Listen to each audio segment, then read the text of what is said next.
नमस्ते and welcome back to accounting and GST inside channel में। मैं हूं आपका फ्रेंड आशीष एंड आज का हमारा जो वीडियो है वो पार्ट 2 है। आज के पार्ट में हम देखने वाले हैं टैली में जीएसटी के जो इम्पोर्टेंट फीचर होते हैं वो किस तरह से एनेबल कर सकते हैं। हमने पार्ट 1 में बताया था जिसमें हमने डिस्कस किया था व्हाट इज़ जीएसटी क्या है, जीएसटी 1 क्या है, जीएसटी 2 क्या है और जीएसटी 3 भी क्या है और आईटीसी क्या होता है। ये सब हमने पार्ट 1 में सीखा है। अगर आपने पार्ट 1 नहीं देखा है तो उसके लिंक डिस्क्रिप्शन में जाकर उसे आप देख सकते हैं। पहले आप पार्ट 1 देखिए, उसके बाद आप पार्ट 2 ये देखिए। अगर आपने जीएसटी सीखा है तो आप हमारी पूरी जीएसटी सीरीज को देखिए ताकि आप इंडिपेंडेंटली जीएसटी को संभाल सकोगे। तो आइए शुरू करते हैं आज का वीडियो। सबसे पहले हम अपनी कंपनी को क्रिएट करना होता है। तो हमें जो अपनी कंपनी क्रिएट करनी है उसके लिए सबसे पहले गेटवे ऑफ टैली पे आ गया हूँ। और गेटवे ऑफ टैली पे जाने के बाद आप यहाँ पे लेफ्ट साइड में ऊपर है कॉर्नर पे देखेंगे कंपनी, इस पर हम क्लिक करेंगे। यहाँ पे क्लिक करने के बाद यहाँ पे ऑप्शन आएगा क्रिएट का। जब मैं इस क्रिएट पे क्लिक करता हूँ तो यहाँ पे कंपनी क्रिएट करने के लिए कुछ और डिटेल मांगता है कि आपकी कंपनी का नाम क्या है। मान लीजिए मेरी कंपनी का नाम है आशीष एंटरप्राइजेस। यहाँ मैं अपनी कंपनी का नाम डालूंगा, यहाँ मैं एड्रेस डालूंगा, जो भी आपका एड्रेस है वो आप फुल एड्रेस यहाँ आप देख के डाल सकते जीएसटी सर्टिफिकेट पे।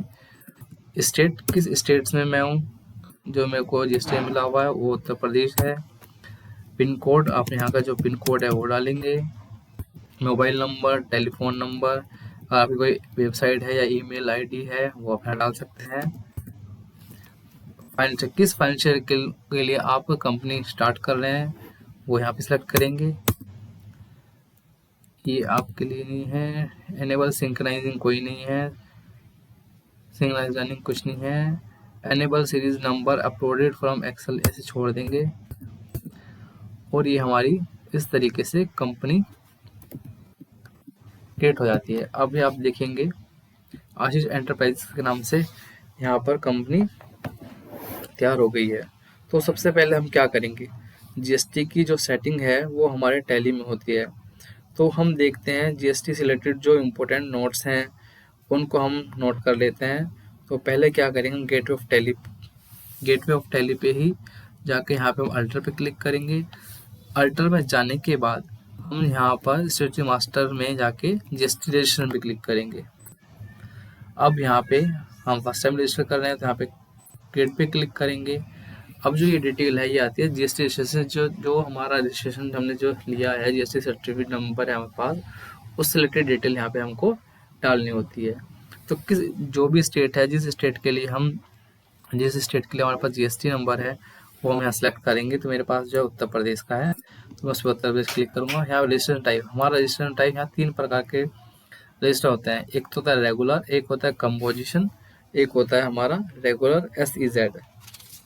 अब इन तीनों में क्या डिफरेंस होता है, तो देखो मैं आपको बताता हूँ। जो सबसे पहले मैं बात करता हूँ रेगुलर की। इसमें क्या है, supply can both inter and intrastate, मतलब जो हमारी सेल होती है वो हम लोकल में भी और सेंट्रल में भी कर सकते हैं। इसके बाद होता है क्या है कि हम आईटीसी भी क्लेम कर सकते हैं इसमें।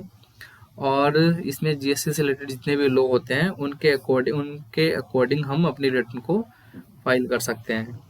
फिर मैं बात करता हूँ कंपोजिशन की। इस कंपोजिशन में क्या होता है, कंपोजिशन डीलर जो होता है वो आईटीसी क्लेम नहीं कर सकता, सबसे पहले ये।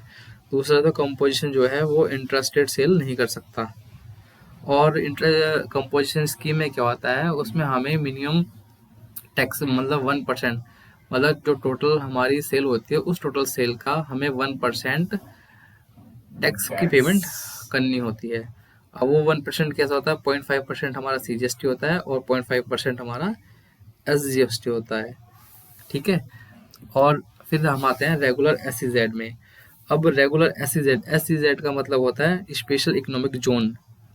ये एक ऐसा एरिया होता है जहाँ पे गवर्नमेंट इंडस्ट्रियल एरिया को एक्सपोर्ट करने के लिए या सर्विस के लिए उनको इंक्रीज करती है। वो एक इंडस्ट्रियल एरिया होता है, वहाँ पे क्या होता है, वहाँ की जो जितनी भी कंपनियां फैक्ट्री जो होती हैं उनको फर्स्ट 5 ईयर तक उनके ऊपर कोई टैक्स नहीं लगाया जाता, 100% टैक्स फ्री होता है।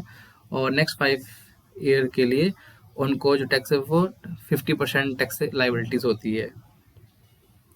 तो ऐसी मतलब हम इसमें जो भी अगर हम उनको एक्सपोर्ट करते हैं कोई बाहर से ये तो वो टैक्स फ्री होता है उनके लिए। फिर एसएससी अदर्स टेरिटरी, यहाँ कुछ नहीं, हम रेगुलर पे क्लिक करेंगे। यहाँ पर जीएसटी नंबर, अगर आपका कोई जीएसटी नंबर है तो जीएसटी नंबर यहाँ पे मेंशन कर देंगे।